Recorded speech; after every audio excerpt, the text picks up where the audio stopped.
Bonjour, hola, hello to you all, and welcome to our Gender Virtual Conversation series. My name is Vivian Atakos. I work for the CGIAR Gender Platform. I oversee global engagement and policy. So a very warm welcome again to the 54 of you that are already in the call. We are expecting many others to join in as we continue, but I wish to welcome you to feel at home. So today we have an exciting session for you. It's titled Masculinities in Development and Practice, Forestry, Conservation, and Rural Development. To give you an enriching experience, kindly consider the following tips. Keep your microphone off when you're not speaking. And if you cannot hear me or any of the speakers, please close and restart Zoom or close any other programs. Also use the chat to post any comments that you may be having, including the questions as we move on with the conversation. Be aware that video is optional in the interest of those who may not be having enough bandwidth. And I also wish to notify you that we are recording this session. Therefore, the audio, the video, the chat, everything, including private chats, are going to be visible to all the organizers and everyone else who will have access to this video. It will also be great at this point to know who is in the room. So I invite you to head over to our chat box so that you can introduce yourself, tell us where you're joining us from, where you're based, the organization that you work for. For today, our agenda is basically to go over a few welcome remarks. We are also going to go into a keynote address. We have Carol Colfer, who's here, the author of the Masculinities in Forests book. And next we will head over to a guided discussion. We have 4 panelists. You will be introduced to them as we proceed. Then we move on to a Q&A session and also some conclusions, and thank you. So let me now introduce Nicoline Dehaan. Nicoline Dehaan is the director of the Gender Platform, who is the host of this webinar series. Nicoline is going to introduce the session today. Welcome, Nicoline. Very much, Vivian, and thanks everyone for taking the time to join us on this wonderful webinar today. Really excited that we're talking about masculinities. I think it's an area that we do need to do more work on and do better understanding. But let me first give you a little bit of an introduction on the gender platform. As I see, there are quite a few new names, which is wonderful. I think that's a delight to have you on. So just a little bit of a background. The CGIAR Gender Platform is a platform of about 15 centers who've come together, who work on agriculture and natural resource management. And in all those centers, we have gender researchers working. And so we've come together as a group of gender researchers that actually try to heighten and leverage, amplify all the work done throughout all those 15 centers. And we do this through 3 areas of work. We look at evidence and evidence gaps that are there and how we can help fill them. But we also look at issues of methods. What are the methods out there on gender research that we can, support, build better, since we know there's a lot of need for that. And then last but not least, we have a group called Alliances. And again, very important to us because we can have all the research, but if we don't have the alliances, we'll never have an impact. So it's good to see such a wide, diverse group of people. The other part of what we do is we actually have certain research themes that we concentrate on. For instance, something like value chains, we work on that. Entrepreneurship, we work on that. We also work on issues of governance, of gender transformative approaches and all of those things. And so masculinities is one of those that we would like to start working on much more, since we've done a lot on trying to, as we call it often, leveling the playing field, making the invisible visible, trying to understand where women fit in all of this. But we haven't taken that next step in trying to actually also deal with that which is visible, but we somehow seem to have ignored sometimes in the research we do. And that's where masculinities comes in. Having worked a lot in livestock, I also see that very much an issue in livestock. There's a lot of issues, whether you own a steer or a chicken, and whether there's often this very easy, simple thinking, well, it's women, we'll give them goats, we'll give them chickens. why not, you know, a steer? And so that things like that, I think, are very important. So I think this is under, for us at least in agriculture often, which is often very male dominated as well, an area that we need to explore much more if we want to have that impact. I mean, that's why we're not doing just women in development anymore, but we're actually doing gender. So I really appreciate Carol taking this opportunity, and I really appreciate all the panelists coming in. You will see, if you need any more information about our platform, the gender platform, there will be a link, or it might have been a link, I haven't been able to keep an eye on it, in the chat to also sign up for the newsletter. We often have interesting events, interesting research being done, and we always are looking for new partners. So looking forward to future conversations as well. And now I hand it over to Carol, I think, or is it Vivian?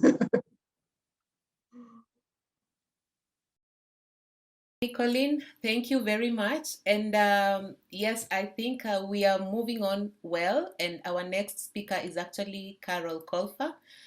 Carol is the keynote speaker for this session, and she has authored a book on masculinities in forests. And I just wish to invite her to be able to share some insights from that book. Welcome, Carol. Thank you. Can you hear me all right? Yes, we can hear you. Okay. Well, first of all, thank you for inviting me. I had more fun writing this book than I have had doing any book that I can think of. And so I'm very happy to talk a little bit about it. I was moved to write it because I've been a gender person for decades. I was even interested in gender in college. And but I realized a few years back that basically what I'd been looking at was just women. When I began looking at these things, there wasn't much written about women, and there was a real gap. And so it seemed important at that point. But gradually, as we start talking about gender, and gender includes both men and women, I realized how much we had been ignoring men. And so I started looking into the literature on masculinities. There is some. It was in a completely different silo from what I had seen before. But I was a little dismayed with what I read, because so much of it focused on men as bad actors, you know, the violence against women, warfare, oppression and control, that sort of thing. And there was also the sort of idea that all men are that way, that there's a way that men are and they're all like that. And that didn't fit very well with my own experience of men. First of all, there's lots of men who are not violent and not particularly oppressive, and you know who are not gay. You know, there's just sort of lots of ordinary men who are living their lives in a fairly productive and constructive way. And so I thought we should be looking at that a little bit. And I also noticed from my own experience that there's huge variation in men's and women's ideas about how men should be. There are different ideas about the ideal for what a man should be. And so I started looking at my own ethnographic experience in several different places, which I'll get to in a minute. But I wanted to convey in this book the variation that exists geographically, and also how things change over time.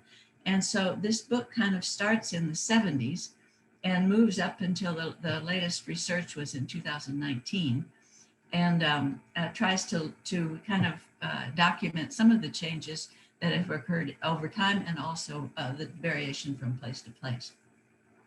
Now, I used a rather strange analogy as a kind of conceptual framework, and that was the idea of a harp.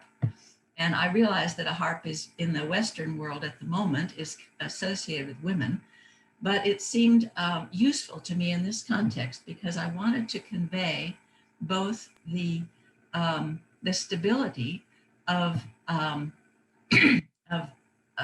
cultural elements. There certainly are aspects of cultures that persist over time.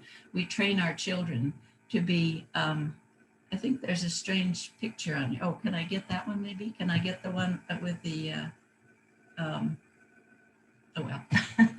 I wanted to convey the stability of culture, and in that I was thinking about the shape of the harp, the triangle that a harp recreates. But inside the harp are these different strings. Could we possibly see the picture of the harp? It seems to be Yes, yes, Carol, just a minute. okay. Maybe put it that- into slideshow mode. You don't see I it? just was showing the one slide. That's only the one slide that I want to show. The one down. Anyway, within the harp are all of the strings, these strings that make the tune when you play a harp. And I looked at those as the kinds of options that men have within a particular culture. So it's constrained by the frame of the harp, but the strings, they're free, varyingly free to pluck or not pluck. And so that in that way, I was hoping to capture both the stability and the individual variation, the options to change over time, the fact that each man can actually, in a way, can produce his own song of his own masculinity. So those were the kinds of thinking I had in my mind as I made use of this analogy. So let me just go through just to give you a little better example. Can I have that picture back again? Of the harp.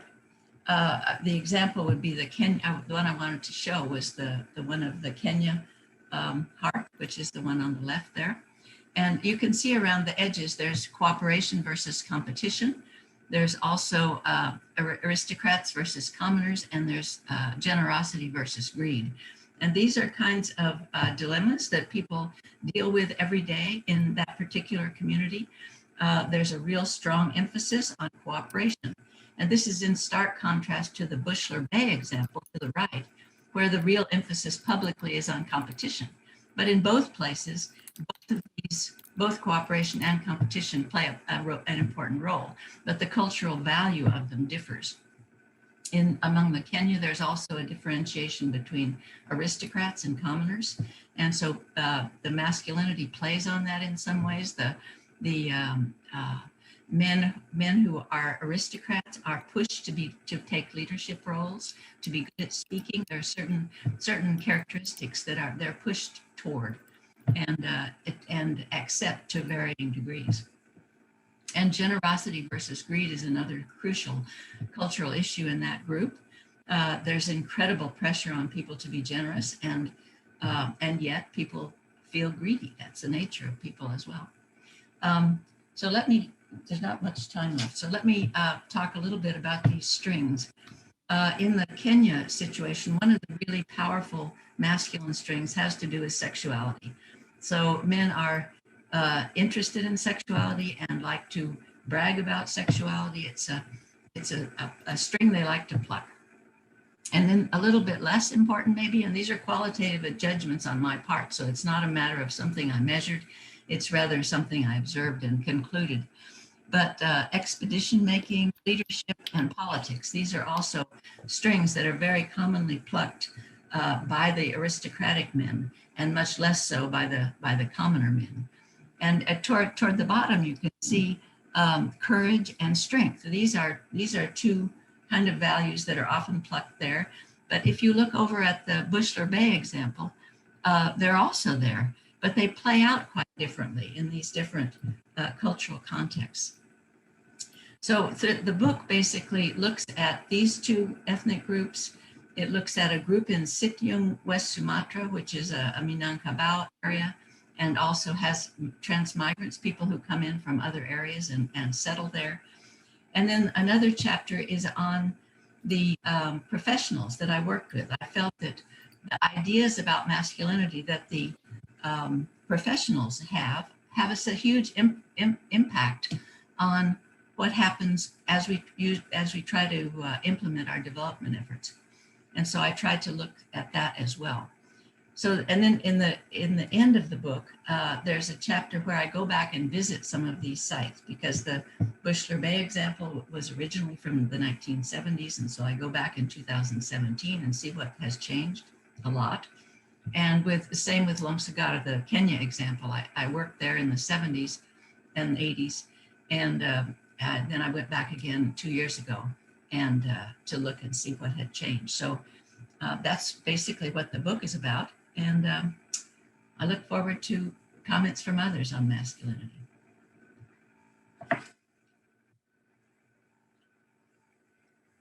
Great. Thank you. Thank you very much, Carol. Indeed, for those insights you've given us. And I didn't mention that Carol is actually a senior associate scientist with the Center for International Forestry Research, CIFOR, and she's also a visiting scholar in Cornell University Southeast Asia program. So thank you very much, Carol. We are going to come back to you. At this point, I will just move the conversation further along. Table lamp लगा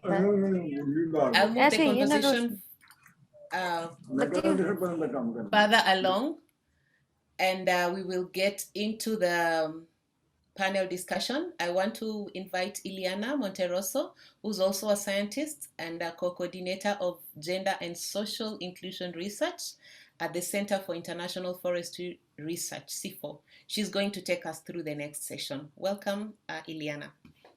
Thank you, Vivian, and thank you, Carol, for such insightful presentation. Indeed, as you were talking about when you were writing Masculinities in Forest, for a long time, discussion around gender equality, both in research and development practice, have centered around how to bring women into the conversation. However, your book actually shows an interesting shift towards the discussion around masculinities, implying that there are actually different notions of masculinities, some of which are constructive and can help us to promote in practice to contribute to inclusive development. So this conversation with the panelists aims to better understand how these notions of masculinities have framed how women and men engage in forest activities, not only in communities, but also in development and practice. I would like to first ask our panel members to turn their cameras on. Thank you. And before starting the conversation, let me briefly introduce our speakers today. Cecile Ndjebet, she's a founder and president of the African Women's Network for Community Management of Forests, REFACOF, based in Cameroon. She's an agronomist and social forester with more than 34 years of field experience. Cecile is a gender specialist and women leadership trainer and advisor. Petra Järvinen, she's a technical analyst working in the Gender and Social Inclusion team of the International Fund for Agricultural Development, IFAD. She provides technical advice on gender targeting and social inclusion and supports IFAD's country level portfolios and grants. And finally, Gordon Prain. Gordon is a social anthropology who has worked as a researcher and head of social and nutrition science with the International Potato Center, CIP. And he has researched gender issues with CIP as a leader of the CER system-wide program on urban and peri-urban agriculture. He's a team leader for CRP RTV and most recently as a joint coordinator of Genovate, a cross-center research initiative on gender norms and innovation in agriculture and natural resource management. So let's start with Cecile. Cecile, thank you for being with us today and for bringing, we would like to pass on to you, and our question is to you is, based on your experience working with from community-based organizations, we would like to know what's your perspective into bringing masculinities from the field. And we would like to know what has been some of the experiences you have faced in terms of bringing these perspectives and working with communities. What can you share with us? Thank you. Thank you, Cecile. Thank you so much. Yeah, in my experience, from our extensive work, in that way, expectations about what I can say, REFACOF has been involved in the promotion of women's rights, and we have been advocating for security to land and forest for the women. And in that way, our work has made us to understand that culturally, men have the responsibility to take care of their families. These are natural, socially constructed roles attributed to them. They must ensure their well-being, provide food, housing, healthcare, in short, everything necessary for the life of their wife and their children or of their family. It is the man who has to bring the money into the household, and the man has to provide land for her wife, for the agricultural activity she might be carrying out. He does the hard work in the field. He's the man who is clearing the land, cutting down trees. These are the social roles that have been assigned to men. And the man is thus perceived as the provider of well-being for his family. It is also the man who is the owner of the resources, of which the land and the forest. And men are also perceived as the strongest. He has more strength and can therefore do the jobs that require a lot of physical strength. He's the bravest, he's the most courageous. These are the attributes, cultural attributes to the man. And these attributes create expectations from both women and the children. And if the man does not ensure this, he can be subject of mockery in the community.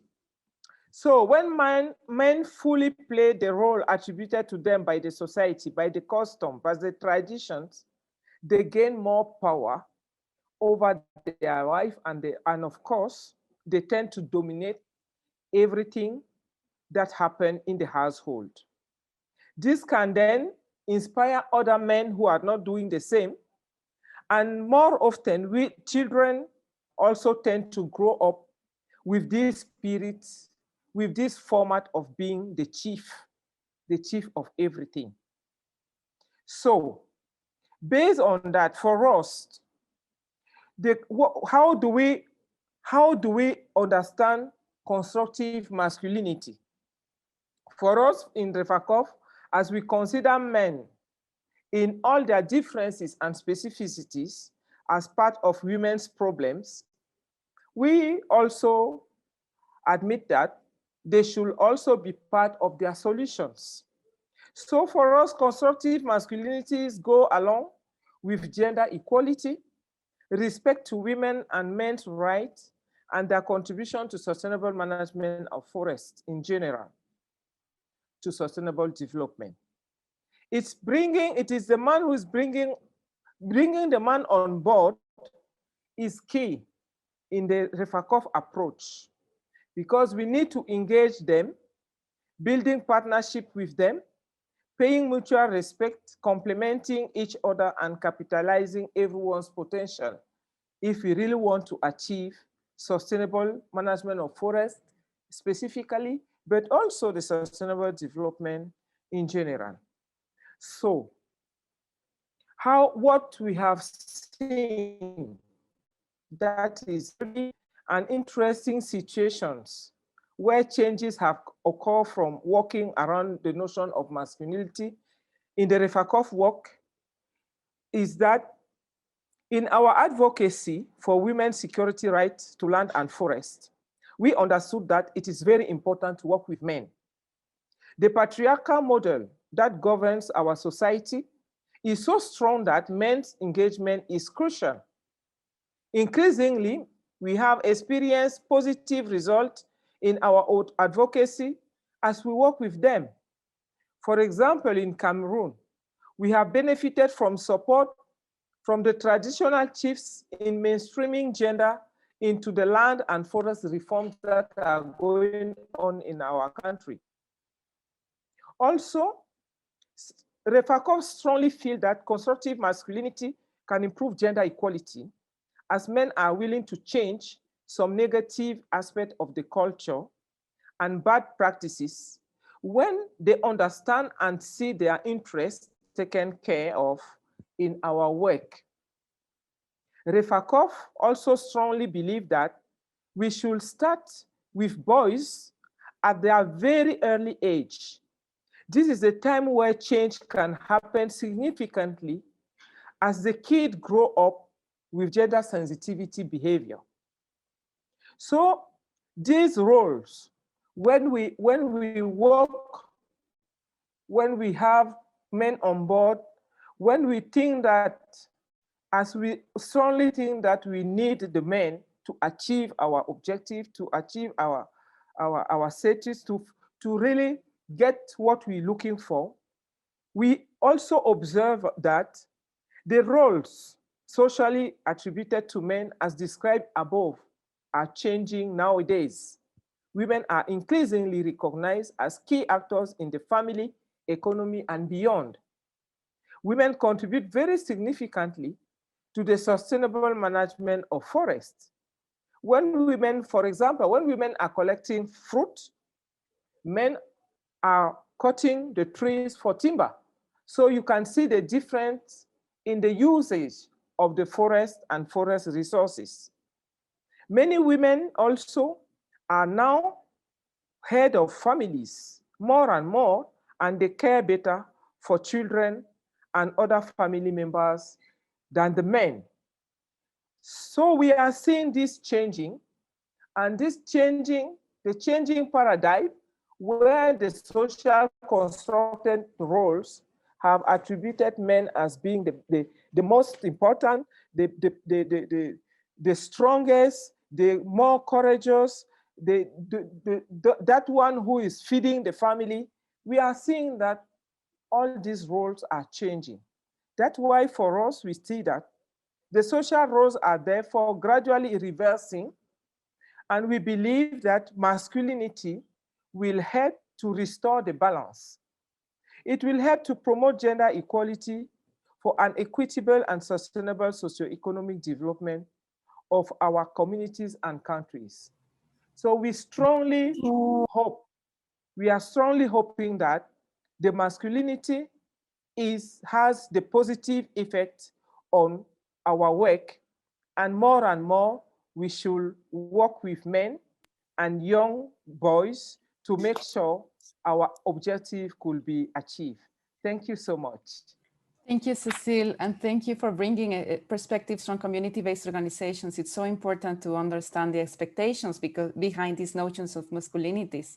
We will come back to you to explore further, but let me now turn to Petra.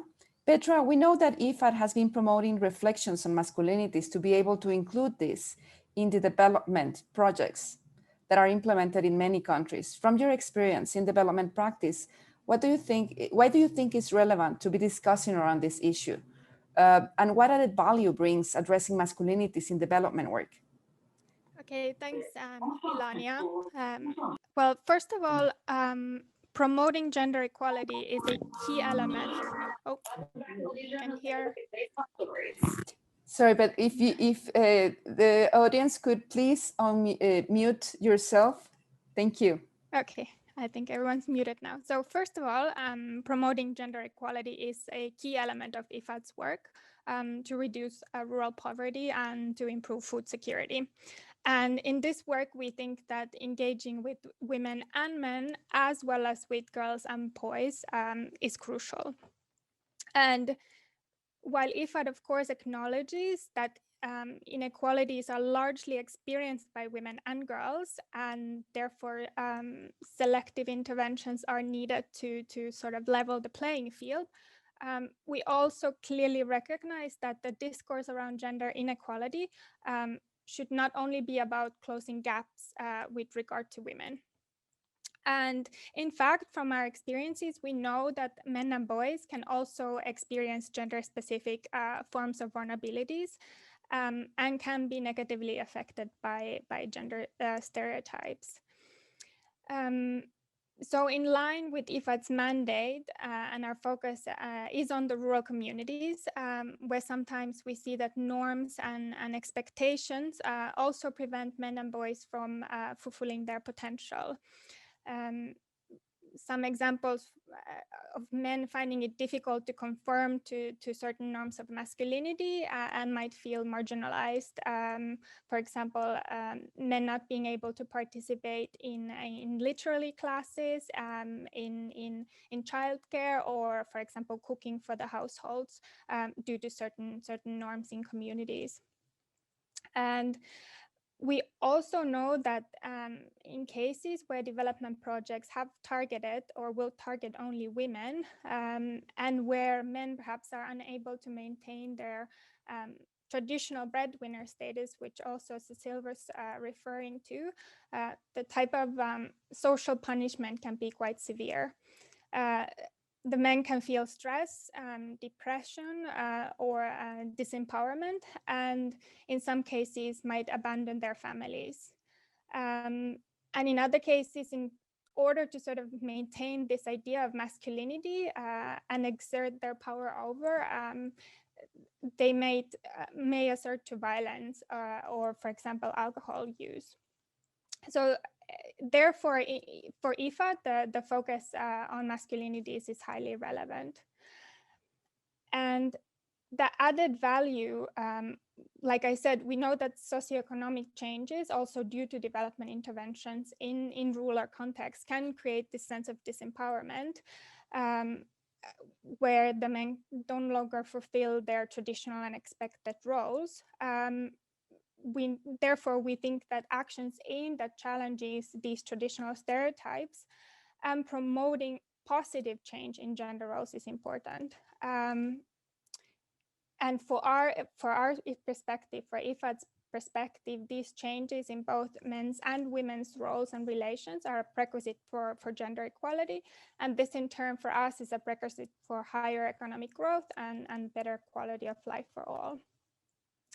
And for IFAD, this work is not, the work with men and boys is not new. Although we have not perhaps always defined the work as work on masculinities. And especially now, with an increased focus on also what Nicole mentioned, the so-called gender transformative approaches, it's even more relevant. For us, a gender transformative project is one that actively seeks to transform the gender power dynamics by addressing social norms, practices, attitudes, beliefs, and value systems. And these type of gender transformative approaches can create opportunities for individuals to actively challenge gender norms while promoting women's social and political influence, but most importantly, addressing power inequities between people with different gender identities. And maybe as an example of this type of work at IFAD is the so-called household methodologies, which we have been working with since 2009. And these are the methodologies that IFAD uses to change the persistent patterns of gender inequality, particularly among farming families and communities.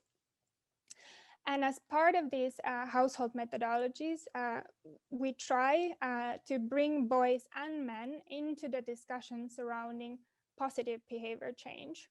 And this is also along a line with Carol's notion of not always focusing on the negative and bad, but also focusing on the good and positive.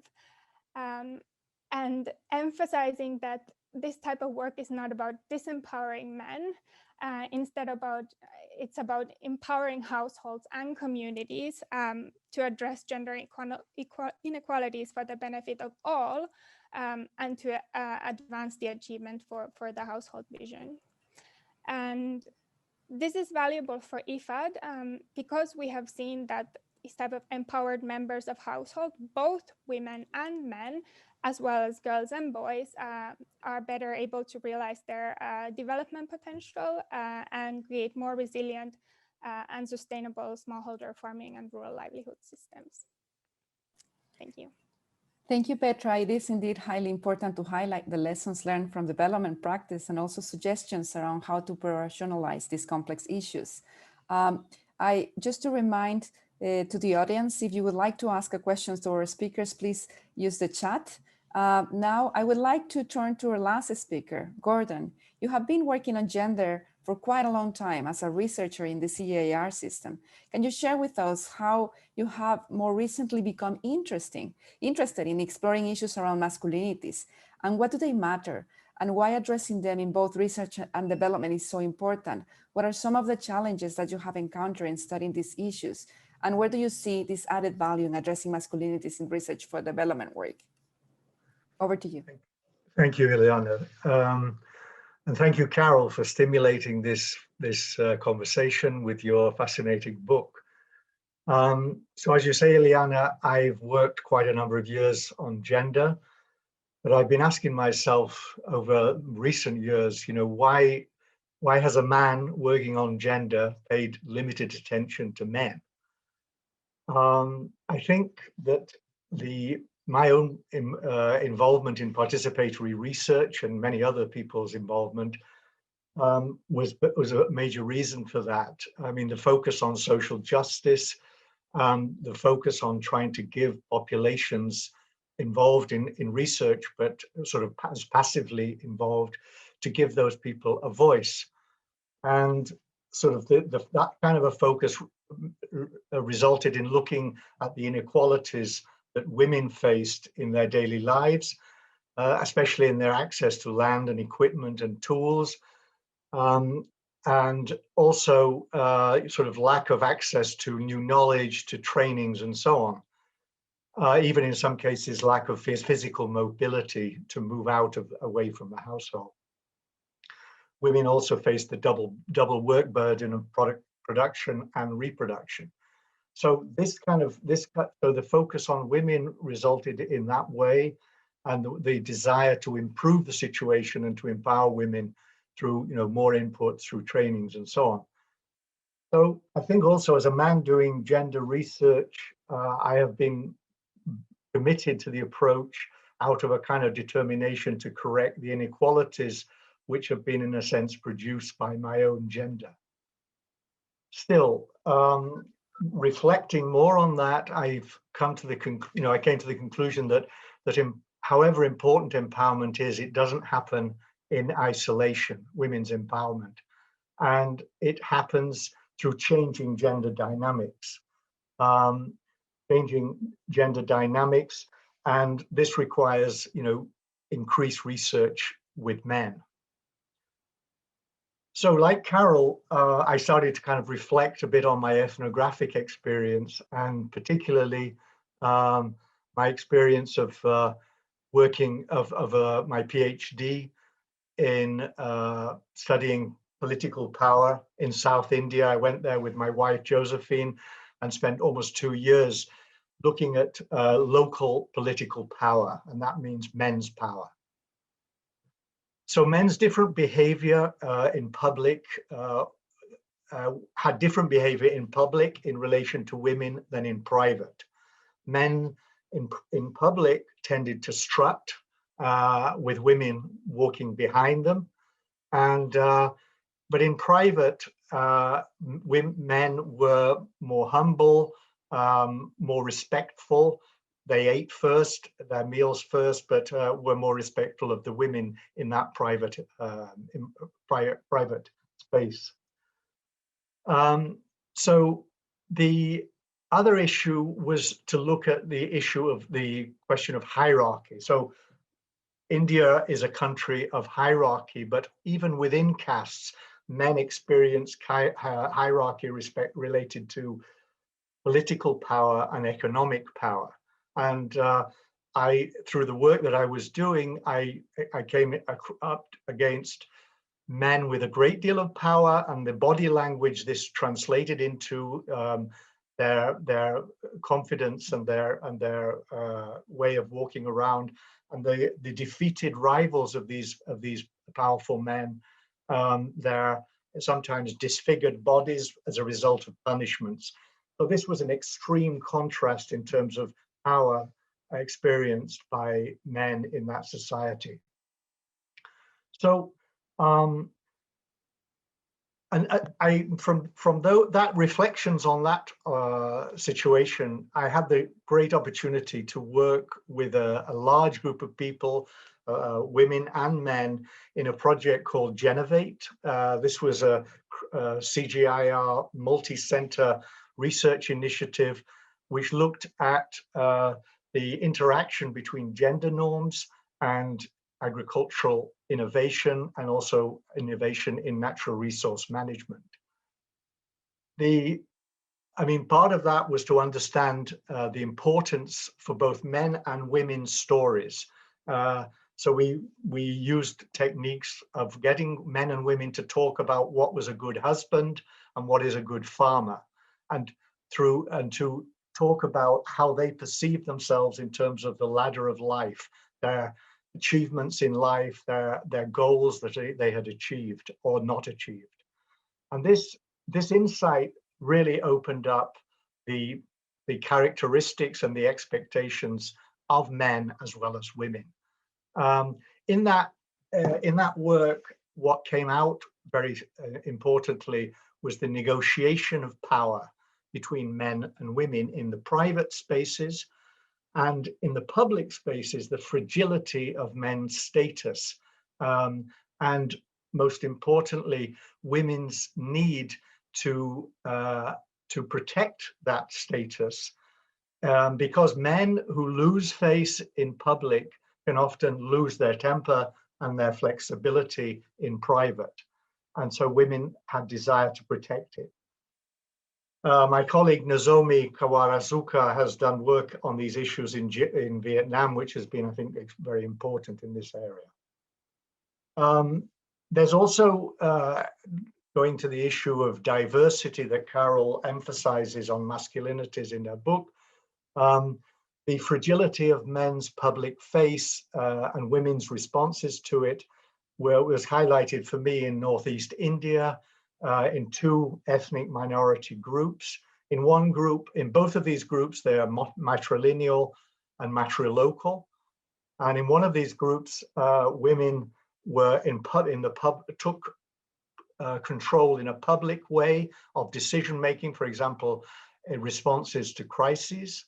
And in the other case, men had experienced greater fragility, and although women in practice took responsibilities for decision-making, they maintained the gender norms around the importance of men's public status. So, this was an interesting contrast in that particular case. For gender norms to change, men need to be part of the conversation. This was the conclusions we came to. Their exclusion can make working to reduce inequalities more difficult, and restricting access to land, for example, in women-only projects in Kenya, or refusing permission for women to attend trainings in Bangladesh. So not involving men can have very practical negative implications. A final example is some work in Bangladesh. This was work to develop an initiative to strengthen child and women's nutrition and health intervention, health protection. The intervention focused on mothers and small children, and there was intensive training given by young women community nutrition scholars, and this was created quite a disruption in household activities through the absence of these women during the trainings. So it was important to reach men, and so men were invited to participate in the initial session of this training, and they were given an overview of the training and also some exposure to gender issues.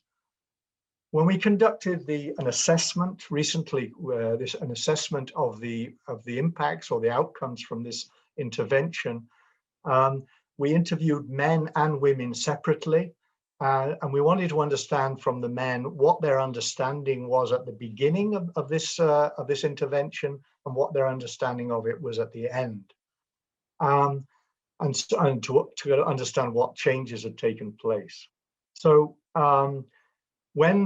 what we found was that men were willing to adjust the gender norms around women's physical mobility, and they were willing to accommodate women's access to this new knowledge and practices, and they took an interest in the content of the training themselves. In fact, to the extent that they wanted to participate, and this was mentioned by one of the previous speakers, they were keen to participate through buying nutritious food and also through hand washing and buying different types of health products like soap. So, I mean, the policy lessons from this were pretty clear. You know, even in a sphere like child nutrition, family health, men need to be involved, and men in the end can be persuaded to be involved and become keenly involved. So the policy needs of men's involvement in this kind of work is very important. I'll leave it there. Thank you, Iliana.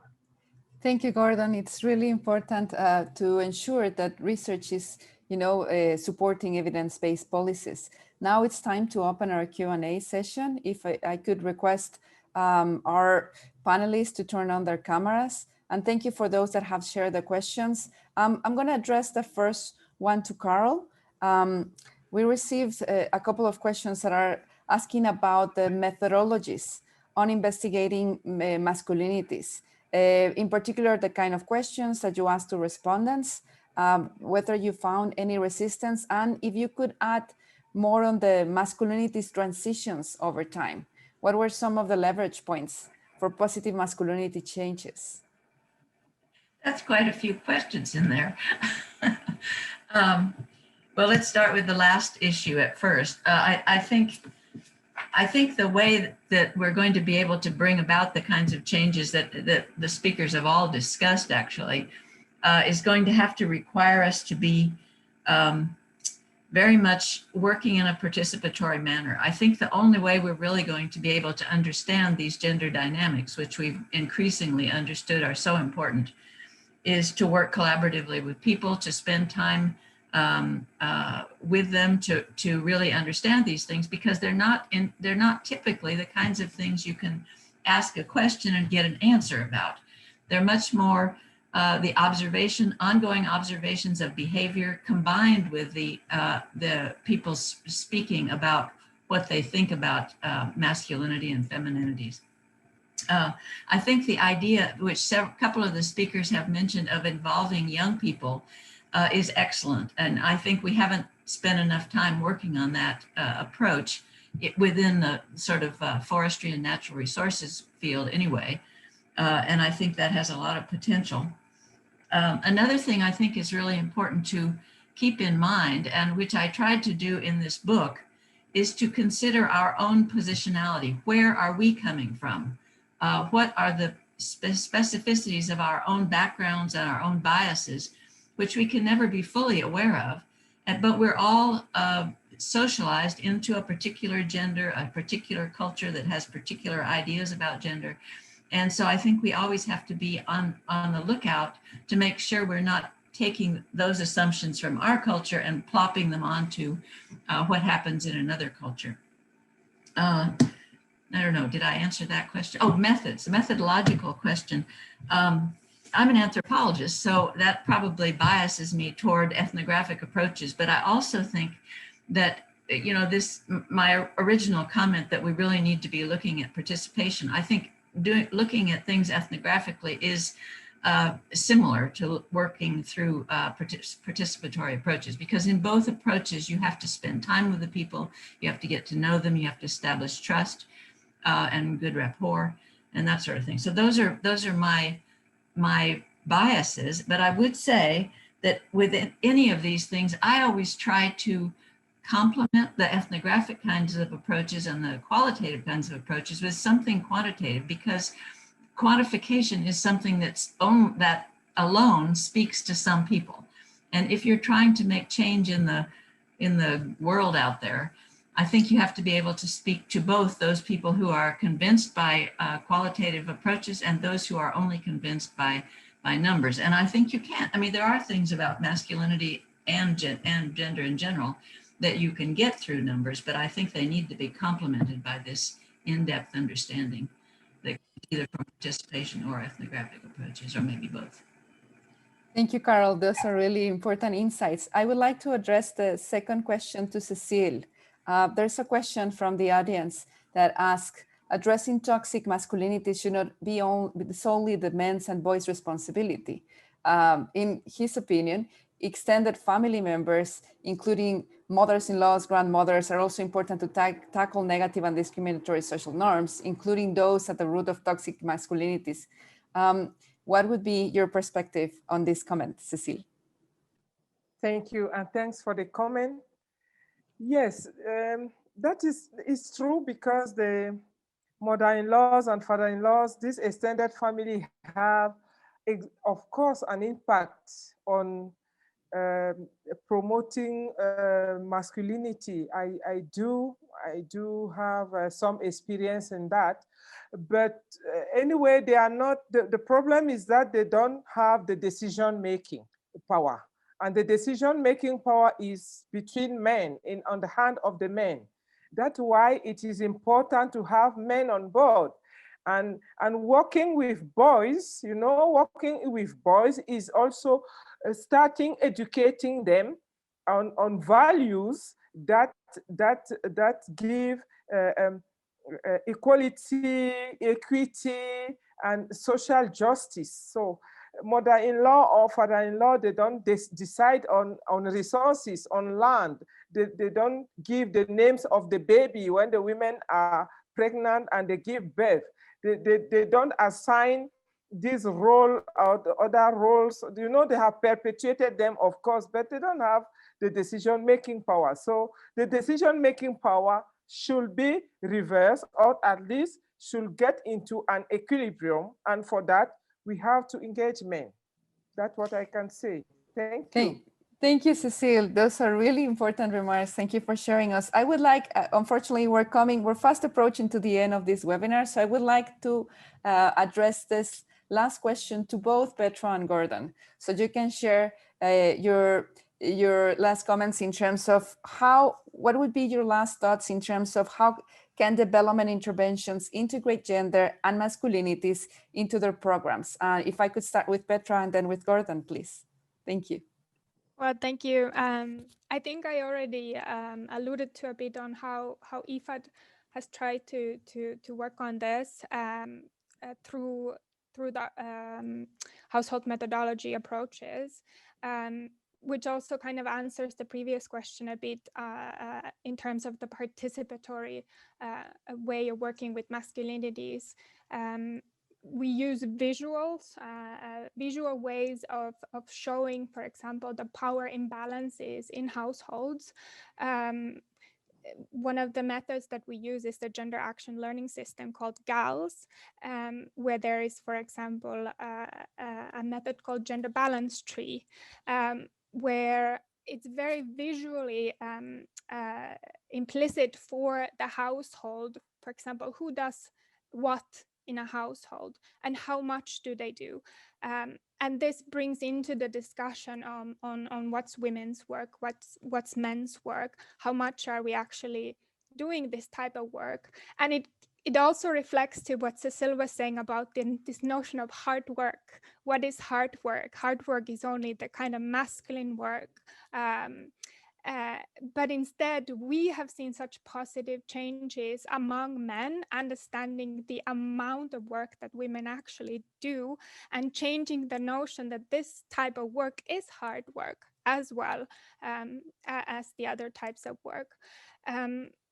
One thing I want to still mention as maybe a way forward and what is still something that IFAD could further explore is the work on policy. And I think Gordon also was alluding to that. How to work on policy in the realm of masculinities, what does that mean for development organization? So that's really an area still that I think we can learn from each other and move forward. Thank you. Thank you, Petra. Over to you, Gordon. Thank you. So there's not much time left, but I just wanted to sort of underline the point that I think a major sort of first step is for decision-making bodies or policy-making bodies to sort of not buy into gender stereotypes, and meaning that you know, that men can be involved in child rearing, can be involved in housework and cooking, and men are doing that in certain cases, not many, but they are doing that. Women also you know, one of the biggest constraints on women's activities in micro enterprises is the burden of housework and child care. So relieving women of some of that responsibility, as Petra has just, you know, has also underlined, is a big stimulus to women's potential for economic activities and innovation as well. I'll leave it at that. Thank you, Gordon and Petra, and thank you, Cecile and Carol, for this very interesting conversation. We're coming to an end, and I'm going to take it back to Vivian. Thank you all for being with us. Vivian, over to you. Thank you very much, Iliana, and to all our panelists. Indeed, it has been a very stimulating discussion. I have enjoyed it a lot. And so I just want to take us to the next step, which is to bring back Nicolene Dehan, who is the director for the gender platform. Nicolene? Thank you very much. I really appreciated everything everyone has said, and the whole wonderful conversation makes me realize there's still so much to be discussed. And I think this should just be the beginning of a real longer conversation. And I do appreciate everyone's time. Also, everyone on the call, besides the panel, all your interesting questions show again that there is a lot of interest and there isn't a lot of importance in this. I really appreciate several of the words that were used: toxic masculinity, but also issues of stereotype, which I think is also very important. And I think that leads back to a lot of other things that we often have within the gender of the stereotyping, where I often have questions about what is strength and how do you actually define strength when we do gender workshops, and that's already where the conversation starts.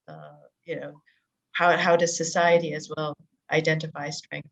Really appreciate everyone's time. We have 1 more minute, so I hand over back to Vivian, but thanks again, appreciate everyone's inputs.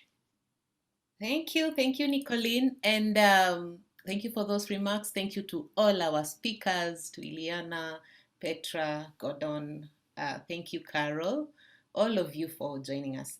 So in this last 1 minute, can we open our videos? And we want to wave in celebration of Women's Day, which is this Monday.